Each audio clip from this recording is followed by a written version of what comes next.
Hello friends, मैं आपका इस यूट्यूब चैनल पे स्वागत करता हूँ।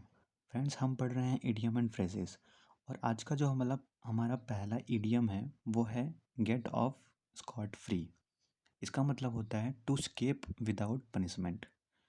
मतलब बिना सज़ा के बच निकलने को बोलते हैं गेट ऑफ स्कॉट फ्री। इसको हम याद कैसे रखेंगे? वो ऐसे कि स्कॉट स्कॉट से हम इसको बना सकते हैं स्कॉटलैंड। स्कॉटलैंड क्या है? स्कॉटलैंड एक कंट्री है। तो हम इसको ऐसे याद रख सकते हैं कि स्कॉटलैंड में एक ऐसा कानून है, स्कॉटलैंड का ऐसा कानून है कि वहाँ पे जो प्रिजनर होते हैं, जो कैदी होते हैं, वो सज़ा से पहले ही भाग जाते हैं। मतलब बिना सज़ा के ही वो बच निकलते हैं। तो गेट ऑफ स्कॉट फ्री का मतलब क्या हो जाएगा कि स्कॉटलैंड में ऐसा कानून है कि वहाँ का जो कैदी होता है, जो प्रिजनर होता है, वो बिना सज़ा के ही बच निकलता है। तो गेट ऑफ स्कॉट फ्री का मतलब हो जाएगा टू स्केप विदाउट पनिशमेंट। बिना सज़ा के बच निकलने को बोलते हैं। नेक्स्ट है ग्रीस द पाम। इसका मतलब होता है टू ब्राइब, मतलब घूस देने को बोलते हैं। तो ग्रीस द पाम, इसको हम याद कैसे रखेंगे? वो ऐसे कि कोई एक आदमी है, कोई एक इंसान है, वो क्या कर रहा है? अब से घूस मांग रहा है और वो ये बोल रहा है कि मशीन को चलाने के लिए, क्योंकि ये जो ग्रीस होता है ये मशीन में ही लगाते हैं, तो मशीन को चलाने के लिए ग्रीस की ज़रूरत होती है। मतलब वो आपसे घूस मांग रहा है। तो आप क्या कर रहे हैं? आप उसको घूस दे रहे हैं, मतलब उसके हाथ में ग्रीस लगा रहे हैं। तो ग्रीस द पाम का मतलब हो जाएगा टू ब्राइब, घूस देने को बोलते हैं। ग्रीस द पाम, पाम का मतलब क्या होता है? हथेली होता है। तो आप उसके हथेली पे पैसा रख रहे हैं, मतलब उसके पाम पे आप ग्रीस लगा रहे हैं, उसके हाथ में आप ग्रीस लगा रहे हैं। तो ग्रीस द पाम का मतलब हो जाएगा टू ब्राइब, घूस देने को बोलते हैं। नेक्स्ट है gird up the loins. Gird up the loins का मतलब होता है to prepare for hard work, मतलब कठिन परिश्रम के लिए तैयार हो जाने को बोलते हैं गर्ड अप द लॉइंस। नेक्स्ट है gate oneself into a mess।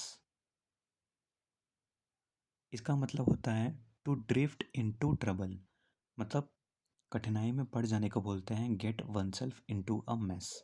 यहाँ पे जो लिखा हुआ वर्ड मैस है, इसके बहुत सारे मतलब होते हैं। जिसकी पहली मीनिंग होती है वो ये होती है कि the state of having problems और ट्रबल्स, मतलब प्रॉब्लम और ट्रबल्स की जो स्टेट होती है उसको बोलते हैं मैस।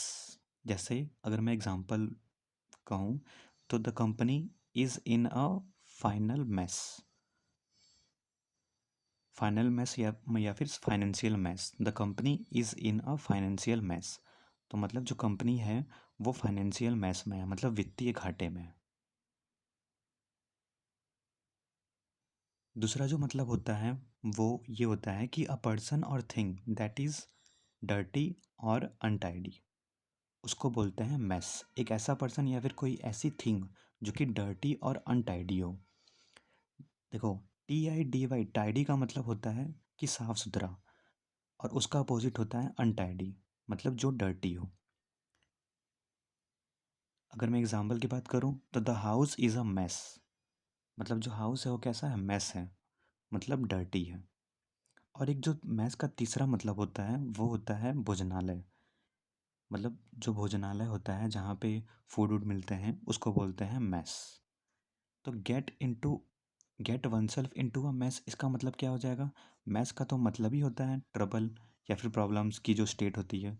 तो get oneself into a mess मतलब अपने आप को मैस में डाल देना, मतलब अपने आप को ट्रबल में डाल देना। तो टू ड्रिफ्ट इनटू ट्रबल, कठिनाई में पड़ जाने को बोलते हैं। नेक्स्ट है गिव अ वाइड बर्थ। इसका मतलब होता है टू अवॉइड, टालना या फिर दूरी बनाकर रखने को बोलते हैं give a wide birth. Next है गुड गुड समैरिटन। इसका मतलब होता है of one who helps strangers, मतलब जो स्ट्रेंजर्स की हेल्प करता है उस पर्सन को बोलते हैं गुड समैरिटन। इसको हम ऐसे याद रखेंगे, जैसे इंडिया के लोगों को इंडियन बोला जाता है, वैसे ही स्मार्टा, स्मार्टा एक कंट्री है, उनके लोगों को समारिटन कहा जाता है। तो एक बार क्या हुआ, इसके पीछे की कहानी ये है कि एक बार एक आदमी, मतलब एक ट्रैवलर था, वो ट्रैवल कर रहा था। तो लोगों ने क्या किया कि उसको मारा बहुत और उसके कपड़े को फाड़ के उसको फेंक दिया। तो वो जो ट्रैवलर था वो ज़मीन पे पड़ा हुआ था। तो ये स्मार्टा का जो ये पर्सन था समारिटन, वो आया वहाँ पे और उसने क्या किया कि उस ट्रैवलर पे काइंड दिखाया और उसको खाना दिया, कपड़ा दिया पहनने के लिए, उस पे दया दिखाई। तो मतलब उसने क्या किया, उसने ये किया कि अजनबी की हेल्प की, स्ट्रेंजर की हेल्प की। तो गुड समैरिटन का मतलब होता है of one who helps strangers, मतलब जो अजनबियों की हेल्प करता है उसको बोलते हैं गुड समैरिटन। नेक्स्ट है give a good account of one self. इसका मतलब होता है टू एक्ट क्रेडिटेबली, मतलब जिम्मेदारी से काम करने को बोलते हैं give a good account of one self. इसको हम ऐसे याद रख सकते हैं कि यहाँ पे वर्ड लिखा हुआ है वर्ड अकाउंट, तो अकाउंट से बनता है अकाउंटेबिलिटी, उसका मतलब होता है रिस्पॉन्सिबिलिटी, जिम्मेदारी को बोलते हैं। तो give a good account of one self का मतलब हुआ कि आप अपने आप को ही अकाउंट दे रहे हो। वन सेल्फ मतलब आप अपने आप को ही अकाउंट दे रहे हो, मतलब आप अपने आप को ही जिम्मेदारी दे रहे हो कि मैं ये काम जिम्मेदारी से करूँगा। तो give a good account of one self का मतलब हो जाएगा टू एक्ट क्रेडिटेबली, मतलब जिम्मेदारी से काम करना। नेक्स्ट है give the devil his due. इसका मतलब होता है give credit to a worthless person for his good qualities. इसका मतलब give the devil his due, इसका मतलब होता है कि किसी भी वर्थलेस पर्सन को, मतलब किसी भी अयोग्य व्यक्ति को, बेकार आदमी को क्रेडिट देना, श्रेय देना उसके गुड क्वालिटीज़ के लिए, उसके गुड क्वालिटीज़ के लिए मतलब उसके अच्छे काम के लिए। अयोग्य व्यक्ति को उसका श्रेय देना, उस काम का जो उसने किया है उसका श्रेय देना, उसको बोलते हैं। इसको हम कैसे याद रखेंगे, give the devil his due. Devil का मतलब होता है शैतान, या फिर हम बोल सकते हैं बुरा आदमी, और ड्यू का मतलब होता है श्रेय। तो अगर कोई भी बुरा आदमी है, कोई भी अयोग्य व्यक्ति है और उसने कोई भी अच्छा काम किया है, तो उसे उस काम का श्रेय देना चाहिए, क्रेडिट देना चाहिए। तो इसको हम ऐसे याद रख सकते हैं कि give the devil his due का मतलब हो जाएगा give credit to a person for his good qualities. Next है गिव अप द घोस्ट। इसका मतलब होता है टू डाई या फिर पास अवे, मर जाने को बोलते हैं। इसको हम ऐसे याद रख सकते हैं कि घोस्ट का मतलब होता है भूत या फिर आत्मा, और गिव अप का मतलब होता है त्याग देने को बोलते हैं। गिव अप का मतलब क्या होता है, त्याग देना। इसके सिनोनिम होते हैं रिनाउंस, लीव कर देना। तो गिव अप का मतलब हुआ त्याग देना और घोष का मतलब आत्मा हुआ, तो आत्मा को त्याग देना। तो किसी ने भी आत्मा को त्याग दिया तो इसका मतलब क्या हुआ, टू डाई पास अवे, वो मर जाएगा। तो गिव अप द घोस्ट का मतलब हो जाएगा टू डाई पास अवे, मर जाना। नेक्स्ट है गो द होल हॉग। इसका मतलब होता है टू डू समथिंग थोरोली, मतलब किसी कार्य को पूरी तरह से करना, उसको बोलते हैं go to the whole hog. Next है गो इनटू अ स्क्रैप। इसका मतलब होता है ऑकवर्ड सिचुएशन, मतलब एक ऐसा सिचुएशन जो आपको, मतलब जो आपके ढंग का ना हो, आपको बेढंग लगे, उसको बोलते हैं गो इनटू अ स्क्रैप। मतलब आप ऐसी सिचुएशन में चले गए हो, आप स्क्रैप में चले गए हो, स्क्रैप में चले गए हो, मतलब आप ऑकवर्ड सिचुएशन में चले गए हो। नेक्स्ट है गो ब्रोक। इसका मतलब होता है बिकम बैंकरप्ट, मतलब दिवालिया हो जाने को बोलते हैं गो ब्रोक। जब कोई भी पर्सन किसी बैंक से कर्ज लेता है, लोन लेता है और वो चुका नहीं पाता है, तो बैंक क्या करती है, उसको बैंकरप्ट घोषित कर देती है, इंसॉल्वेंट घोषित कर देती है। बैंकरप्ट का सिनोनिम हो जाएगा इंसॉल्वेंट। तो गो ब्रोक का मतलब हो जाएगा बिकम बैंकरप्ट। नेक्स्ट है गेट इनटू हॉट वाटर्स। इसका मतलब होता है गेट इनटू ट्रबल, मतलब कठिनाई में पड़ जाने को बोलते हैं, गेट इनटू हॉट वाटर्स। इसको हम ऐसे याद रख सकते हैं कि हॉट वाटर है, उसमें क्या किया, उसमें आपने अपना हाथ डाल दिया।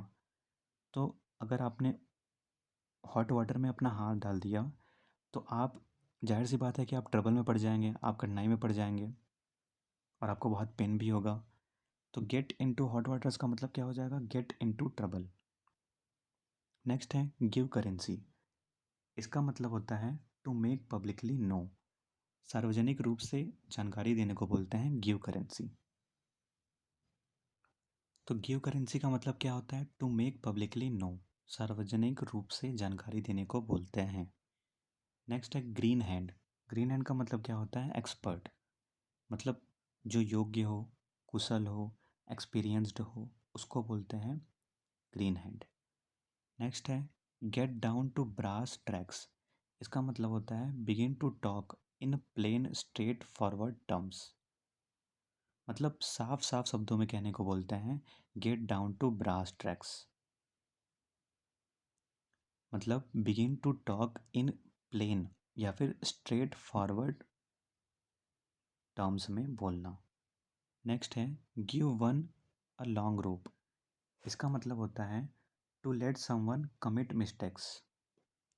Give one a long rope मतलब to let someone commit mistakes, मतलब किसी को गलती करने की छूट देने को बोलते हैं give one a long rope. Next है गुड टर्न। इसका मतलब होता है एक्ट ऑफ काइंडनेस, किसी के ऊपर दयालुता दिखाने को बोलते हैं गुड टर्न। तो आपने गुड टर्न किया है, मतलब आपने किसी के ऊपर दयालुता दिखाई है, एन एक्ट ऑफ काइंडनेस दिखाया है। नेक्स्ट है गाल एंड वार्म वुड। इसका मतलब होता है सोर्स ऑफ इरिटेशन। तो कोई भी ऐसी थिंग, कोई भी ऐसी वस्तु जो कि परेशानी वाली हो, इरिटेशन वाली हो, उसको बोलते हैं गाल एंड वार्म वुड। तो इसको हम ऐसे याद रख सकते हैं कि वार्म वुड का मतलब क्या हो गया, वुड का मतलब लकड़ी होता है और वार्म का मतलब गर्म लकड़ी। तो मतलब आपके पास कोई एक लकड़ी है जो कि थोड़ी गर्म है, और गाल का मतलब क्या होता है, जो चीक होता है, जो हमारे गाल होते हैं वो गाल। तो आप उस गर्म लकड़ी को किसी के गाल पे मतलब टच कर रहे हो और बार बार टच कर रहे हो, वो बार बार मना कर रहा है लेकिन आप बार बार टच कर रहे हो, तो वो क्या हो जाएगा, वो इरिटेट हो जाएगा। तो गाल एंड वार्म वुड का मतलब क्या हो जाएगा, सोर्स ऑफ इरिटेशन, कोई ऐसी थिंग जिससे हम परेशान हो जाएं उसको बोलते हैं। नेक्स्ट है गुड्स एंड चैटल्स। इसका मतलब होता है बिलोंगिंग्स ऑफ होम, मतलब घर के सामान को बोलते हैं गुड्स एंड चैटल्स। इसको हम याद रख सकते हैं गुड्स एंड चैटल्स। तो इसमें जो ये लिखा हुआ वर्ड है गुड्स, इसका मतलब होता है सामान, और चैटल्स का मतलब होता है चल संपत्ति। चैटल्स का मतलब होता है चल संपत्ति। तो गुड्स एंड चैटल्स का मतलब हो जाएगा कि घर का पूरा सामान, उसको बोलते हैं गुड्स एंड चैटल्स। या फिर हम इसको याद रख सकते हैं कि goods and chappals, goods and chappals. तो मतलब गुड्स सामान और चप्पल्स, तो मतलब क्या हो जाएगा कि बिलोंगिंग्स ऑफ होम, मतलब आप जो घर पे चप्पल पहनते हो, जो आपके घर का सामान है वो। तो गुड्स एंड चैटल्स का मतलब हो जाएगा बिलोंगिंग्स ऑफ होम, घर के सामान को बोलते हैं। नेक्स्ट है गोल्डन मीन। इसका मतलब होता है मिडिल वे, मतलब बीच के रास्ते को बोलते हैं गोल्डन मीन। तो अगर आप कोई दो दुविधा में हैं, अगर आप कोई दो दुविधा में हैं तो उसके बीच का जो भी रास्ता होगा, मिडिल वे होगा, वो क्या होगा, गोल्डन मीन होगा। नेक्स्ट है गेट द सेक। इसका मतलब होता है to tell somebody to leave a job, मतलब किसी को कहना कि वो अपनी जॉब छोड़ दे, या फिर हम बोल सकते हैं कि नौकरी से निकाल देने को बोलते हैं गेट द सेक। इसको हम याद ऐसे रखेंगे कि पुराने ज़माने में क्या होता था कि कोई भी व्यक्ति किसी मालिक के यहाँ काम पर जाता था, मालिक के यहाँ काम करने जाता था, तो वो जो आदमी होता था वो अपना सारा सामान बोरे में, बोरे का मतलब सेक, सेक में रखता था। मतलब उसे डर रहता था कि पता नहीं मालिक कब निकाल देगा नौकरी से। लेकिन जब मालिक नौकरी से निकालता था तो वो जिसको उसने काम दिया रहता था उससे बोलता था कि अपना बोरिया उठाओ, अपना सेक उठाओ और निकल जाओ यहाँ से। वो निकालते समय ये बोलता था। तो इसका मतलब क्या हुआ कि गेट द सिक मतलब हो जाएगा to tell somebody to leave a job, नौकरी से निकाल देने को बोलते हैं। नेक्स्ट है give someone a cold shoulder. इसका मतलब होता है टू इग्नोर अ पर्सन। इसका मतलब होता है टू इग्नोर अ पर्सन, मतलब किसी भी पर्सन को इग्नोर करने को बोलते हैं give someone a cold shoulder. तो इसको हम ऐसे याद रख सकते हैं, यहाँ पे शोल्डर को हम मान लें कि भोजन। इस शोल्डर को हम किससे रिलेट कर लें, भोजन से रिलेट कर लें। तो अगर आपके यहाँ कोई भी गेस्ट आते हैं, कोई भी अतिथि आते हैं, तो आप उनको क्या कर रहे हैं कि मतलब ठंडा भोजन दे रहे हैं, ठंडा और जिसके अंदर स्वाद ना हो, ऐसा भोजन आप अपने गेस्ट को खिला रहे हैं, आप अपने अतिथि को खिला रहे हैं। तो उस गेस्ट के लिए एक प्रकार का ये सिंबल होगा, ये संकेत होगा कि उसका स्वागत आपके यहाँ ठीक से नहीं हुआ है। आप उसे क्या कर रहे हैं, आप उसे इग्नोर कर रहे हैं, उसको ऐसा लगेगा आप उसकी उपेक्षा कर रहे हैं। तो give someone a cold shoulder का मतलब हो जाएगा to ignore a person. Give someone मतलब आपने किसी को दिया, अ कोल्ड शोल्डर मतलब एक ठंडा ठंडा खाना दिया, और वो भी बेस्वाद वाला खाना दिया। तो वो ये सोचेगा कि आप उसे इग्नोर कर रहे हैं और उसको आपके यहाँ से चले जाना चाहिए। Give someone a cold shoulder का मतलब हो जाएगा to ignore a person. Next है go out of one's way. इसका मतलब होता है टू टेक स्पेशल ट्रबल, मतलब एक स्पेशल ट्रबल उठाना, एक विशेष कष्ट उठाने को बोलते हैं गो आउट ऑफ वंस वे। तो अगर आपका कोई लक्ष्य है और आप उस लक्ष्य को पाने के लिए अपने वंस वे मतलब अपने रास्ते पे चल रहे हैं। गो आउट ऑफ वंस वे का मतलब कि अगर आप का कोई लक्ष्य है और आप अपने रास्ते पे चल रहे हैं, आप अपने वे पे चल रहे हैं, तो आपको एक स्पेशल ट्रबल उठाना पड़ेगा, एक विशेष कष्ट उठाना पड़ेगा। तो go out of one's way का मतलब हो जाएगा टू टेक स्पेशल ट्रबल, अपने लक्ष्य को पाने के लिए अपने रास्ते पर चलना और एक स्पेशल ट्रबल उठाना। तो go out of one's way का मतलब हो जाएगा to take special trouble. Next है गाला डे। इसका मतलब होता है द हैप्पीएस्ट ओकेज़न। इसको हम हिंदी में बोल सकते हैं सर्वाधिक खुशी का अवसर। तो गाला डे मतलब होता है द हैप्पीएस्ट ओकेज़न। तो हम इसे बोल सकते हैं जैसे जो मैरिज होता है वो गाला डे होता है, marriage is a gala day, मतलब वो हैप्पीएस्ट डे होता है। जो शादी का अवसर होता है वो कैसा होता है, हैप्पीएस्ट ओकेज़न होता है। तो हम ऐसे याद रख सकते हैं कि गाला डे का मतलब हो जाएगा द हैप्पीएस्ट ओकेज़न। फ्रेंड, अगर आपको वीडियो पसंद आई हो तो लाइक, सब्सक्राइब और शेयर ज़रूर करिएगा। धन्यवाद।